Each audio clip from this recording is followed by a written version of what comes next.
Hello, and welcome back to Baby Alias's Stories. We now return to Walden by Henry David Thoreau. Chapter 12 Brute Neighbors. Sometimes I had a companion in my fishing who came through the village to my house from the other side of town, and the catching of the dinner was as much a social exercise and the catching of the dinner was as much a social exercise as the eating of it. Hermit. I wonder what the world is doing now. I have not heard so much as a locust over the sweet fern these 3 hours. The pigeons are all asleep upon their roosts. No flutter from them. Was that a farmer's noon horn which sounded just beyond the woods just now? The hands are coming into boiled. The hands are coming into boiled salt beef and cider and Indian bread. Why will men worry themselves so? He that does not eat need not work. I wonder how much they have reaped. Who would live there where a body can never think for the barking of boasts? And oh, the housekeeping, to keep bright the devil's doorknobs and scour his tubs this bright day. Better not keep a house. Say, some hollow tree, and then for morning calls and dinner parties, only a woodpecker tapping.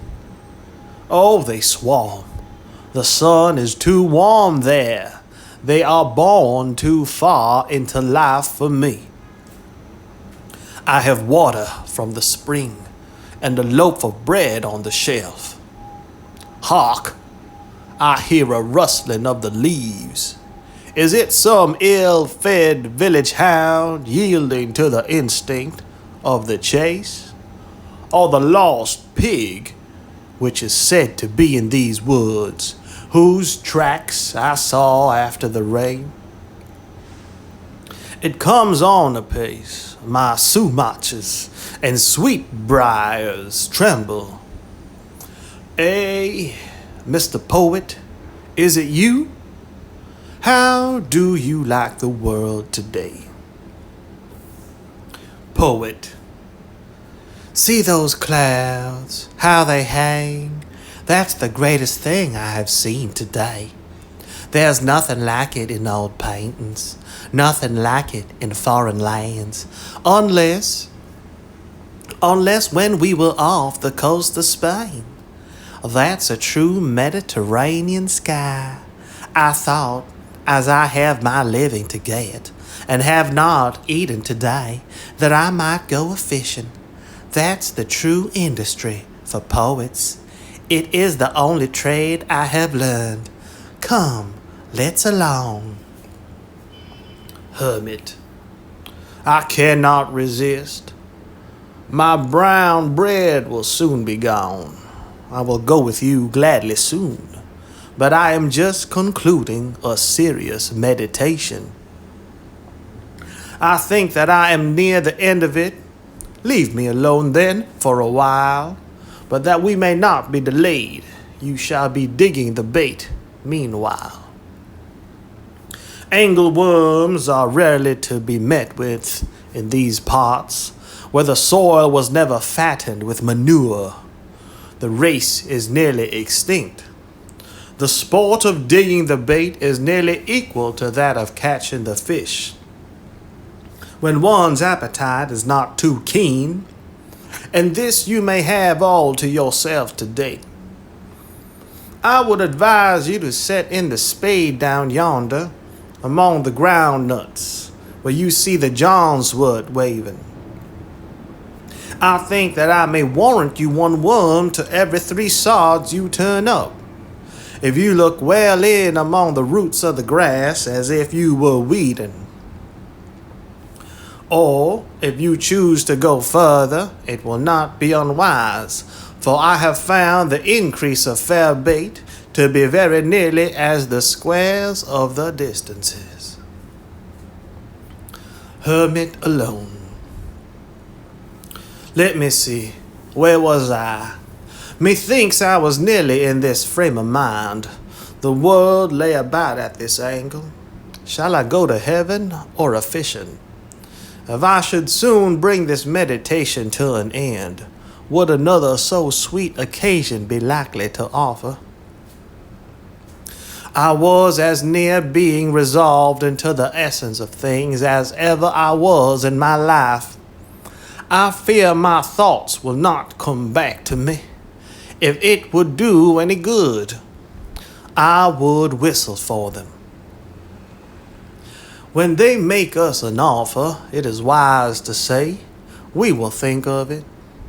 My thoughts have left no track, and I cannot find the path again. What was it that I was thinking of? It was a very hazy day. I will just try these 3 sentences of Confucius. They may fetch that state about again. I know not whether it was the dumps or a budding ecstasy. Mem, there never is but one opportunity of a kind. Poet. How now, hermit, is it too soon? I have got just 13 whole ones, besides several which are imperfect or undersized. But they will do for the smaller fry. They do not cover up the hook so much. Those village worms are quite too large. A shiner may make a meal off one without finding the skewer. Hermit. Well then, let's be off. Shall we to the Concord? There's good sport there if the water be not too high. Why do precisely these objects which we behold make a world? Why has man just these species of animals for his neighbors, as if nothing but a mouse could have filled this crevice? I suspect that Pilpay and Co. have put animals to their best use, for they are all beasts of burden, in a sense, made to carry some portion of our thoughts. The mice which haunted my house were not the common ones, which are said to have been introduced into the country, but a wild native kind not found in the village. I sent one to a distinguished naturalist, and it interested him much. When I was building, one of these had its nest underneath the house, and before I had laid the 2nd floor and swept out the shavings, would come out regularly at lunchtime and pick up the crumbs at my feet. It probably had never seen a man before, and it soon became quite familiar, and would run over my shoes and up my clothes. It could readily ascend the sides of the room by short impulses, like a squirrel, which it resembled in its motions. At length, as I learned with my elbow on the bench one day, it ran up my clothes and along my sleeve, and round the paper which held my dinner, while I kept the latter close, and dodged and played at bo peep with it. And when at last I held still a piece of cheese between my thumb and finger, it came and nibbled it, sitting in my hand, and afterward cleaned its face and paws like a fly, and walked away. A Phoebe soon built in my shed. Phoebe.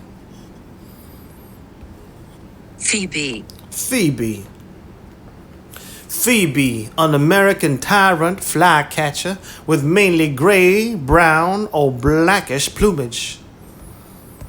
A phoebe soon built in my shed, and a robin for protection in a pine which grew against the house. In June, the partridge, Tetrao umbellus, which is so shy a bird, led her brood past my windows, from the woods in the rear to the front of my house, clucking and calling to them like a hen, and in all her behavior providing herself the hen of the woods. The young suddenly disperse on your approach at a signal from the mother, as if a whirlwind had swept them away, and they so exactly resemble the dried leaves and twigs that many a traveler has placed his foot in the midst of a brood and heard the whir of the old bird as she flew off, and her anxious calls and mewing, or seen her trail her wings to attract his attention without suspecting their neighborhood. The parent will sometimes roll and spin round before you in such a dishabille that you cannot for a moment detect what kind of creature it is. That young, squat, still and flat, often running their heads under a leaf, and mind only their mother's directions given from a distance, nor will you approach, make them run again and betray themselves. You may even tread on them, or have your eyes on them for a minute without discovering them. I have held them in my open hand at such a time, and still their only care, obedient to their mother and their instinct, was to squat there without fear or trembling. So perfect is this instinct that once, when I had laid them on the leaves again and one accidentally fell on its side, it was found with the rest in exactly the same position 10 minutes afterward. They are not callow like the young of most birds, but more perfectly developed and precocious even than chickens. The remarkably adult, yet innocent expression of their open and serene eyes is very memorable. All intelligence seems reflected in them.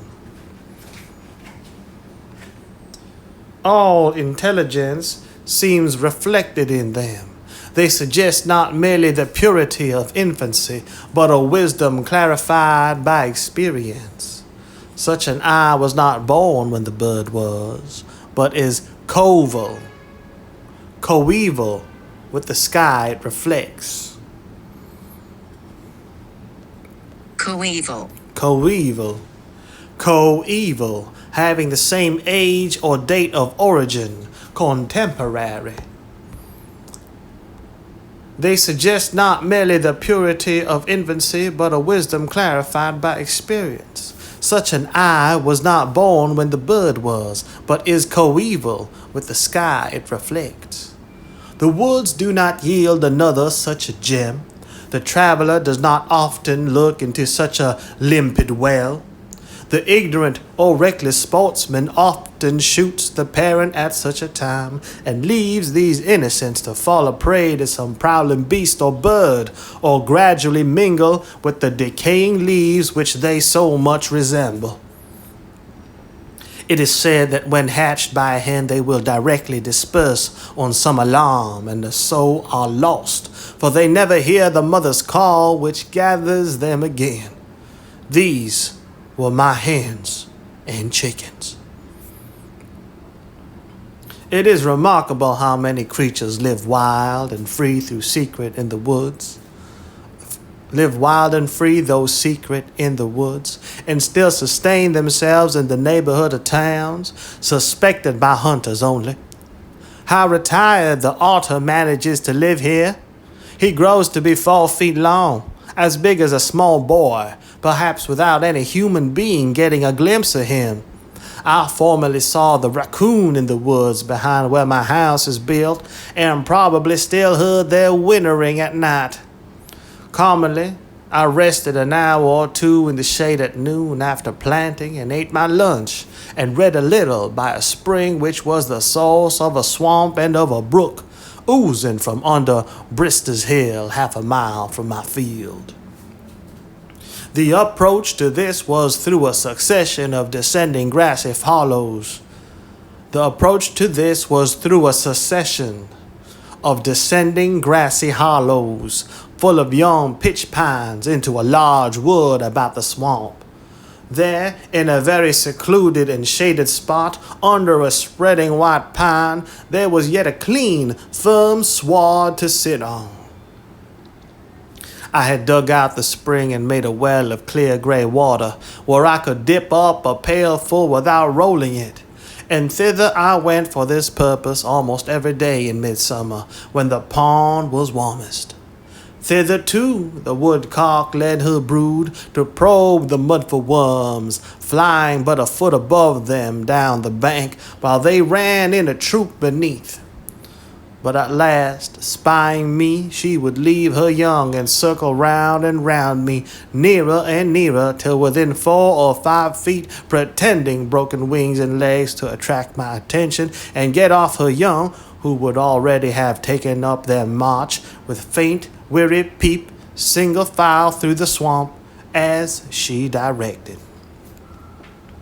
Or I heard the peep of the young when I could not see the parent bird.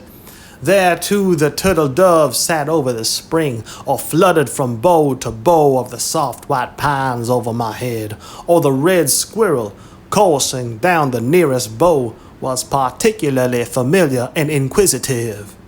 You only need sit still long enough to some attractive spot in the woods that all its inhabitants may exhibit themselves to you by turns. I am witness to events of a less peaceful character. One day when I went out to my wood pile, or rather my pile of stumps, I observed 2 large ants, the one red, the other much larger, nearly half an inch long and black, fiercely contending with one another.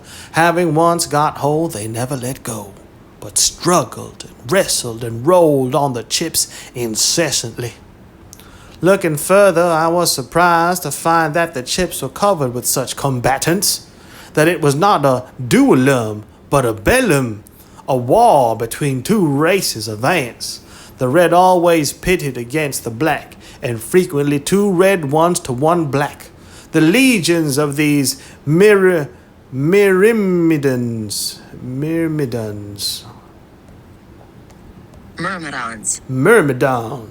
Myrmidon, a follower or subordinate of a powerful person, typically one who is unscrupulous or carries out orders unquestioningly. The legions of these myrmidons covered all the hills and vales in my wood yard, and the ground was already strewn with the dead and dying, both red and black.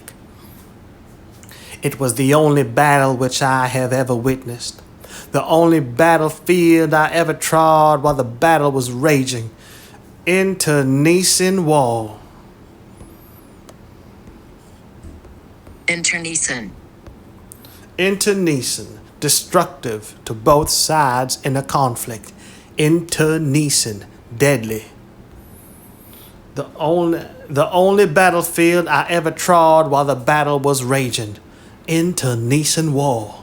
The red Republicans on the one hand, and the black imperialists on the other.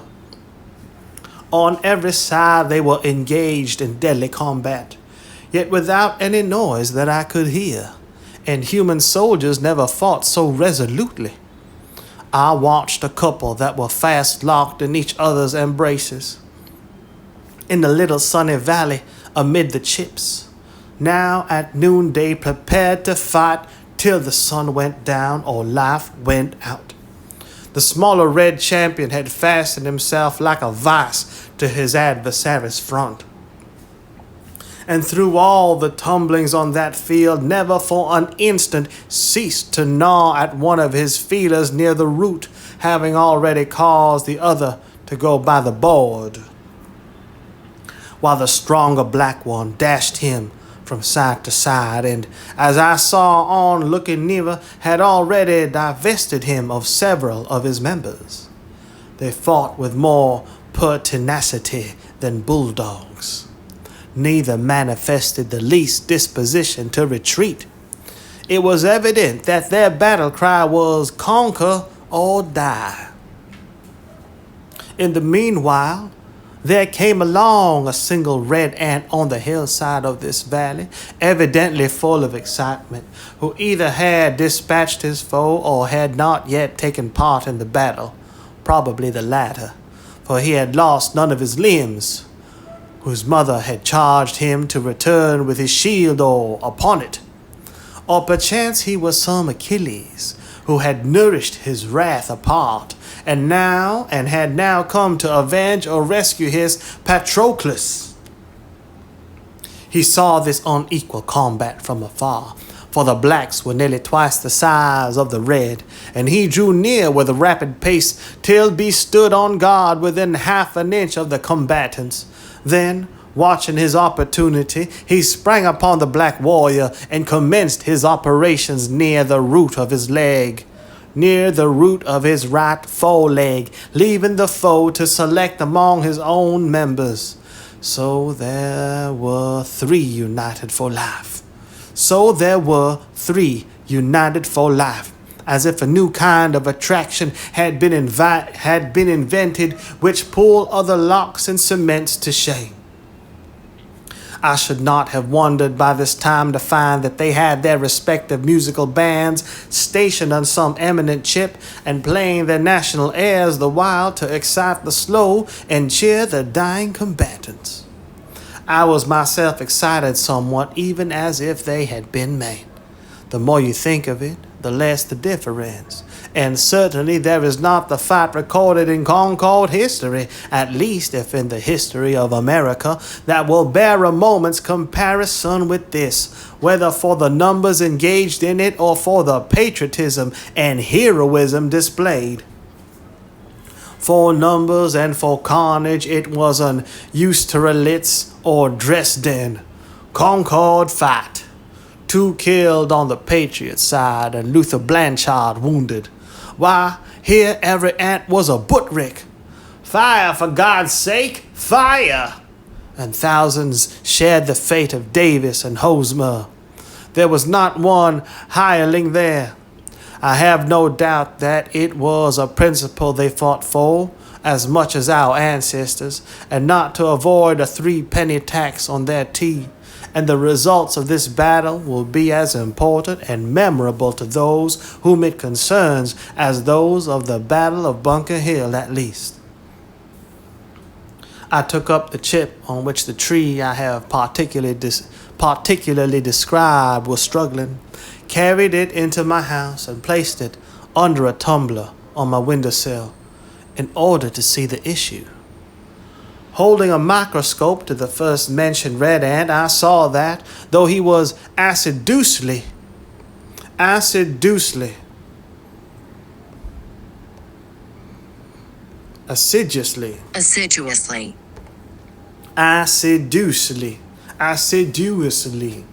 with great care and perseverance. I saw that, though he was assiduously gnawing at the near foreleg of his enemy, having severed his remaining feeler, his own breast was all torn away, exposing what vitals he had there to the jaws of the black warrior, whose breastplate was apparently too thick for him to pierce, and the dark carbuncles of the sufferer's eyes shone with ferocity such as war could only excite. They struggled half an hour longer under the tumbler, and when I looked again, the black soldier had severed the heads of his foes from their bodies, and the still living heads were hanging on either side of him like ghastly trophies at his saddle bow, still apparently as firmly fastened as ever, and he was endeavoring with feeble struggles, being without feelers and with only the remnant of a leg, and I know not how many other wounds to divest himself of them, which at length, after half an hour more, he accomplished. I raised the glass, and he went off over the windowsill in that crippled state. Whether he finally survived that combat, and spent the remainder of his days in some Hotel de Invalids, I do not know, but I thought that his industry would not be worth much thereafter. I never learned which party was victorious, nor the cause of the war, but I felt for the rest of that day as if I had had my feelings excited and harrowed by witnessing the struggle, the ferocity and carnage of a human battle before my door. Kirby and Spence tell us that the battles of ants have long been celebrated and the date of them recorded, though they say that Huber is the only modern author who appears to have witnessed them. Aeneas Sylvius, say they, after giving a very circumstantial account of one contested with great obstinacy by a great and small species on the trunk of a pear tree, adds that this action was fought in the pontificate of Eugenius IV, in the presence of Nicholas Pistoriensis, an eminent lawyer, who related the whole history of the battle with the greatest fidelity. A similar engagement between great and small ants is recorded by Olaus Magnus, in which the small ones, being victorious, are said to have buried the bodies of their own soldiers, but left those of their giant enemies a prey to the birds. This event happened previous to the expulsion of the tyrant Christian II from Sweden. The battle which I witnessed took place in the presidency of Pope, 5 years before the passage of Webster's Fugitive Slave Bill.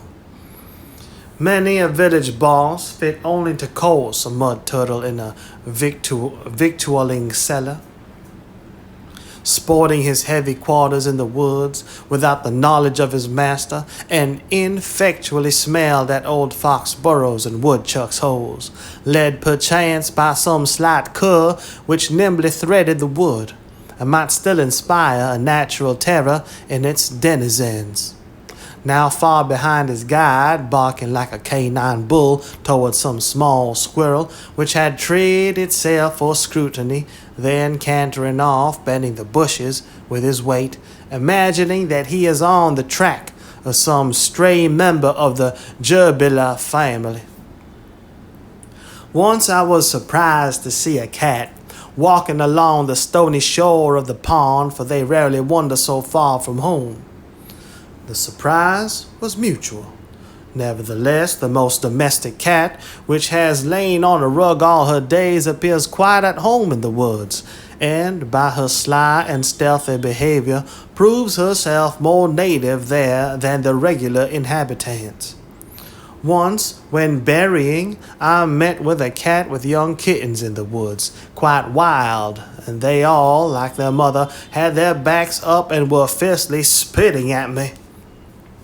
A few years before I lived in the woods, there was what was called a winged cat in one of the farmhouses in Lincoln.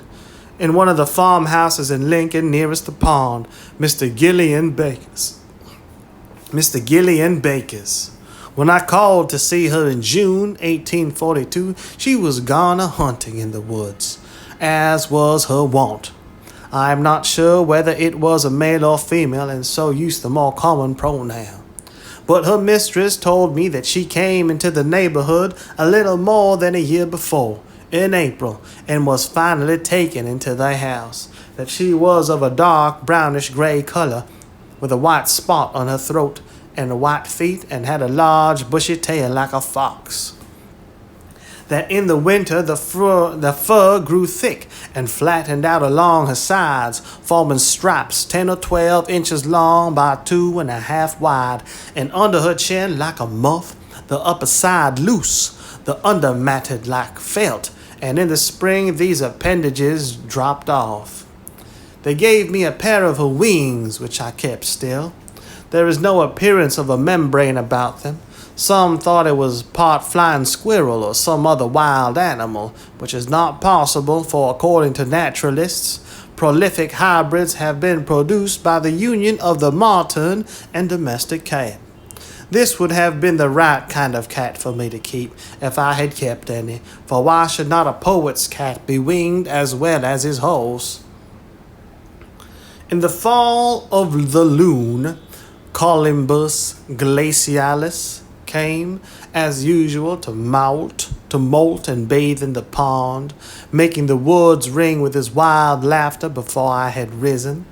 At rumor of his arrival, all the mill-dam sportsmen are on the alert, in gigs and on foot, 2 by 2 and 3 by 3, with patent rifles and conical balls and spyglasses. They come rustling through the woods like autumn leaves, at least 10 men to 1 loon. Some station themselves on this side of the pond, some on that, for the poor bird cannot be omnipresent. If he dive here, he must come up here. But now the kind October wind rises, rustling the leaves and rippling the surfaces of the water, so that no loon can be heard or seen, though his foes sweep the pond with spyglasses and make the woods resound with their discharges. The waves generously rise and dash angrily, taking sides with all waterfowl, and our sportsmen must beat a retreat to town and shop and unfinished jobs. But they were too often successful.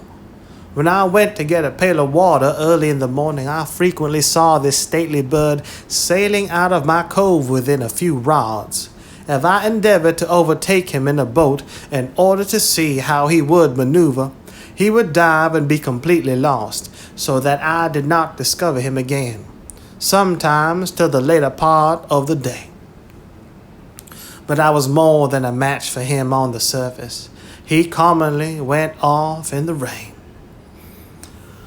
As I paddled along the North Shore one very calm October afternoon, for such days especially they settle on to the lakes, like the milkweed down, having looked in vain over the pond for a loon, suddenly one, sailing out from the shore toward the middle a few rods in front of me, set up his wild laugh and betrayed himself. I pursued with a paddle, and he dived. But when he came up, I was nearer than before. He dived again, but I miscalculated the direction he would take, and we were 50 rods apart when he came to the surface this time.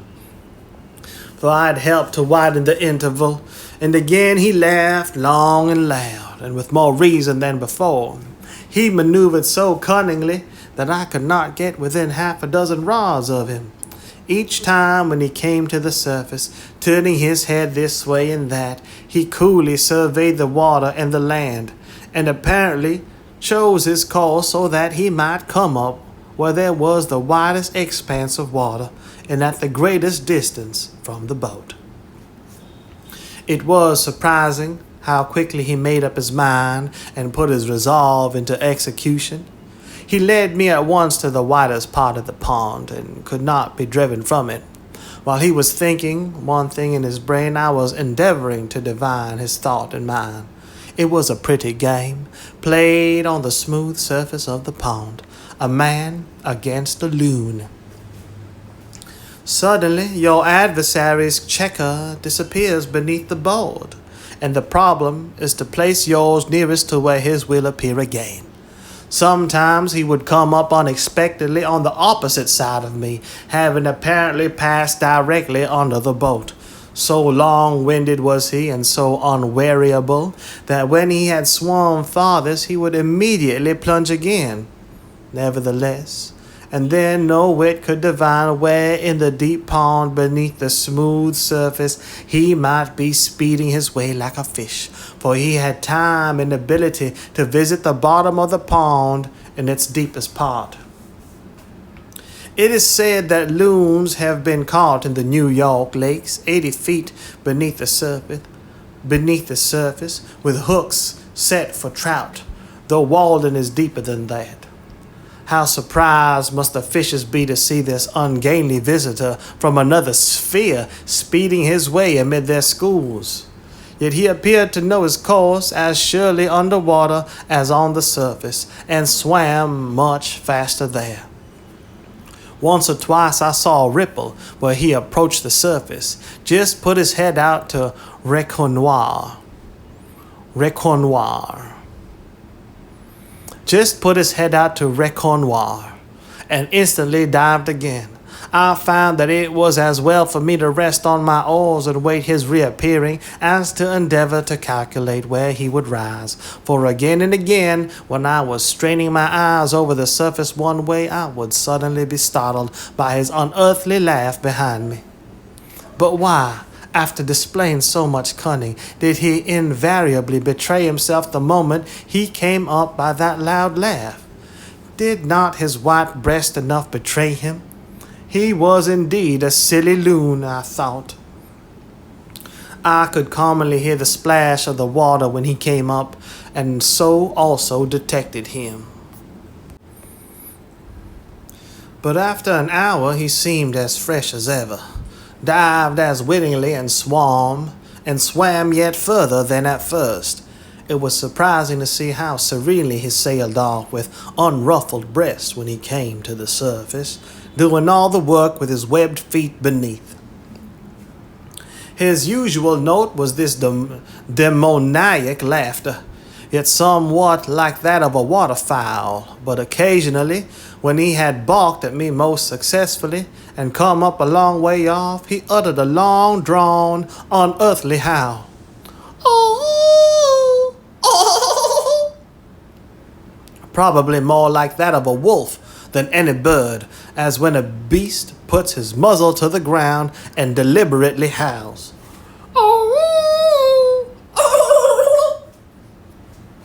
This was his looning, perhaps the wildest sound that is ever heard here, making the woods ring far and wide. I concluded that he laughed in derision of my efforts, confident of his own resources. Though the sky was by this time overcast, the pond was so smooth that I could see where he broke the surface when I did not hear him. His white breast, the stillness of the air, and the smoothness of the water were all against me. At length, having come up 50 rods off, he uttered one of those prolonged howls, as if calling on the god of loons to aid him, and immediately there came a wind from the east, and rippled the surface, and filled the whole air with misty rain, and I was impressed as if it were the prayer of the loon answered, and his god was angry with me, and so I left him, disappearing far away on the tumultuous surface.